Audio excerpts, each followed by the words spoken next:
always in the name of greatness, a greatness that's insatiable.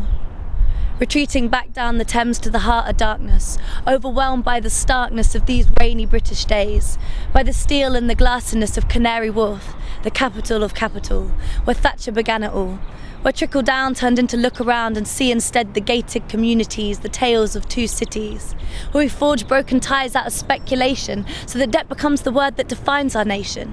We've all taken part in a mass creation of a desperate, hungry credit generation where we borrow from the funds of our children's education. But the debt lies deeper. A debt that seeps out of something called national pride. We turn our backs on now and look to 1945, to our finest hour, to that sweet nostalgia, where we knew how important it was to have something to be proud of. And so you swallow the doublethink and remain suspended between past and present and time unended. But a prophecy is a prophecy, and a prophecy by its nature is fulfilled, and we can avoid another riot if what we're trying to build are real ties between each other and with the present, rather than looking back in time into other classes with resentment. Is this the land of heritage and history? Because it seems to me that this legacy is lost in a matrix of CCTV, because those Olympic rings are circling more than a stadium.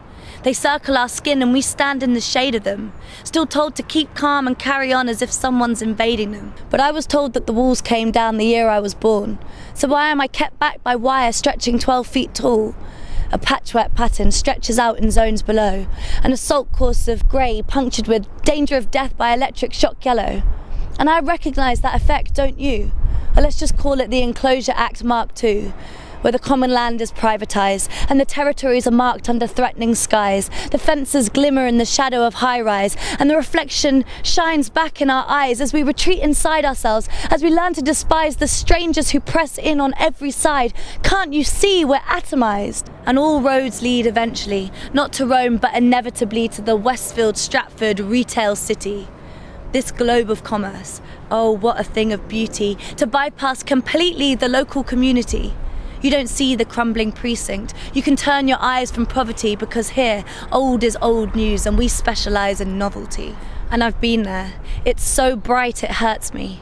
In its violent attempts to pull me into ecstasy, I can feel it pulsing from the people next to me, feel it spread, trying to alter my identity.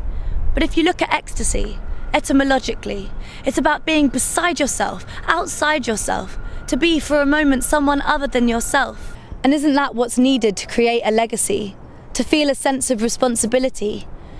To sympathise and empathise and criticise and recognise a place where we want to spend our lives?